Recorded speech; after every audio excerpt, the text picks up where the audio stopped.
ചെയ്തു.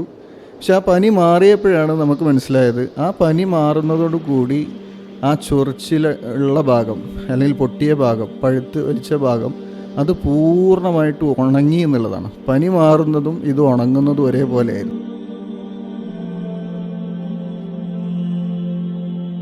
അപ്പോൾ ഈ മുഖത്ത് ഉണ്ടായ അടയാളം എന്ന് പറയുമ്പോൾ സ്വാഭാവികമായിട്ടും ആൾക്കാർ ഇങ്ങനെ ചോദിച്ചുകൊണ്ടിരിക്കുമല്ലോ.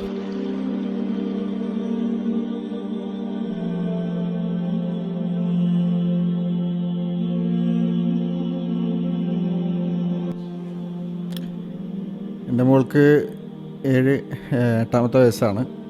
അപ്പോൾ ഈ മുഖത്ത് ഉണ്ടായ അടയാളം എന്ന് പറയുമ്പോൾ സ്വാഭാവികമായിട്ടും ആൾക്കാർ ഇങ്ങനെ ചോദിച്ചുകൊണ്ടിരിക്കുമല്ലോ, എന്താണ് മുഖത്ത്, എന്താണ് പറ്റിയത്.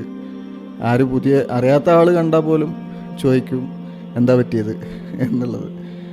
അപ്പോൾ അത് കുറച്ച് കാലം ഉണ്ടായിരുന്നു, 2 മാസത്തിൻ്റെ മേലെ ആ ഒരു പ്രയാസം മുഖത്ത് ഇങ്ങനെ ഉണ്ടായിരുന്നു. പക്ഷെ നമ്മളെ സംബന്ധിച്ചിടത്തോളം അതൊരു വലിയ പ്രശ്നമൊന്നും ഉണ്ടായിരുന്നില്ല.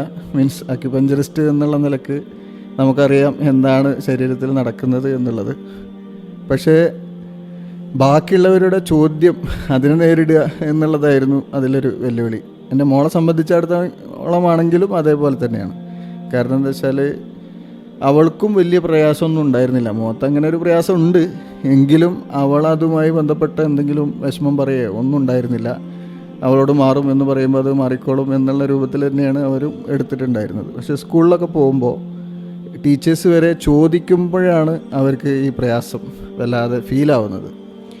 നമ്മളെ സംബന്ധിച്ചിടത്തോളം മോൾക്ക് മുമ്പും ഇതേപോലെ ചെറിയ സ്കിന്നിൻ്റെ പ്രശ്നങ്ങൾ ഉണ്ടായിരുന്നു. അതൊരു 2.5 വയസ്സ് സമയത്താണ് അവൾക്ക് ഉണ്ടായിരുന്നത്. കാലിലാണ് ഉണ്ടായിരുന്നത്.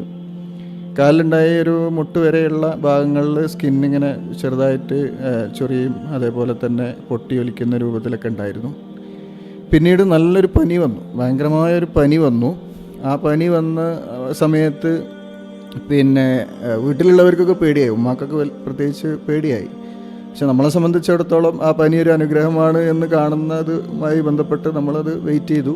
പക്ഷെ ആ പനി മാറിയപ്പോഴാണ് നമുക്ക് മനസ്സിലായത്, ആ പനി മാറുന്നതോടു കൂടി ആ ചൊറിച്ചിൽ ഉള്ള ഭാഗം അല്ലെങ്കിൽ പൊട്ടിയ ഭാഗം, പഴുത്ത് വലിച്ച ഭാഗം, അത് പൂർണ്ണമായിട്ട് ഉണങ്ങി എന്നുള്ളതാണ്. പനി മാറുന്നതും ഇത് ഉണങ്ങുന്നതും ഒരേപോലെയായിരുന്നു. അപ്പോൾ നമ്മുടെ ശരീരത്തിൻ്റെ ആ പനി എന്താണ് ആ സ്കിന്നിൽ വരുത്തിയിട്ടുള്ള മാറ്റം അല്ലെങ്കിൽ അതിനെ ഹീൽ ചെയ്യുന്നൊരു പ്രോസസ്സ് അവിടെ നടന്നു എന്നുള്ളതാണ് നമുക്കത് കഴിഞ്ഞപ്പോൾ മനസ്സിലായത്. അതുകൊണ്ട് തന്നെ ഇപ്രാവശ്യം ഇതേപോലെ മുഖത്ത് ഇങ്ങനൊരു പ്രയാസം വന്നപ്പോഴും നമ്മളെ സംബന്ധിച്ചിടത്തോളം അതൊരു പ്രയാസമായിട്ട് തോന്നിയിട്ടേ ഉണ്ടായിരുന്നില്ല. ആളുകൾക്ക് ഈ പറയുന്ന കാണുന്ന മീൻസ് ഭാഗത്തായതുകൊണ്ട് അവരിങ്ങനെ ചോദിച്ചുകൊണ്ടിരിക്കും. അതുമായി ബന്ധപ്പെട്ട ബുദ്ധിമുട്ട് മാത്രമാണ് ഉണ്ടായിരുന്നത് എന്നുള്ളതാണ് ഞാൻ പറഞ്ഞു വന്നത്. ഇതേപോലെ ആളുകൾക്ക് ഉണ്ടാകുന്ന പ്രയാസങ്ങൾ യഥാർത്ഥത്തിൽ അവിടെ ഒരു ക്ലീനിങ് പ്രോസസ്സ് നടക്കുകയാണ്. ആ സമയത്ത് മെൻ്റലി അവർക്ക് സപ്പോർട്ട് കൊടുക്കുക. ചെറിയ കുട്ടികളാകുമ്പോൾ അവർക്ക് കൃത്യമായിട്ട് സപ്പോർട്ട് കൊടുക്കുക എന്നുള്ളതാണ് വേണ്ടത്. അല്ലെങ്കിൽ അവർക്ക് അത് മാറിക്കോളും എന്ന് പറയുന്നതിന് പകരം എന്താ പറ്റിയത്, എന്താണ്, അങ്ങനെ ആവും ഇങ്ങനെ ആവും എന്ന് പറഞ്ഞ് പേടിപ്പിക്കുന്നതിന് പകരം അവർക്ക് കൃത്യമായിട്ട് സപ്പോർട്ട് കൊടുത്ത് മുന്നോട്ട് പോവുകയാണെങ്കിൽ ഒരു പ്രയാസവും ഒരു പ്രശ്നവും കുട്ടികളെ സംബന്ധിച്ചിടത്തോളം ഉണ്ടാവില്ല എന്നാണ് പറയാനുള്ളത്. ഓക്കെ.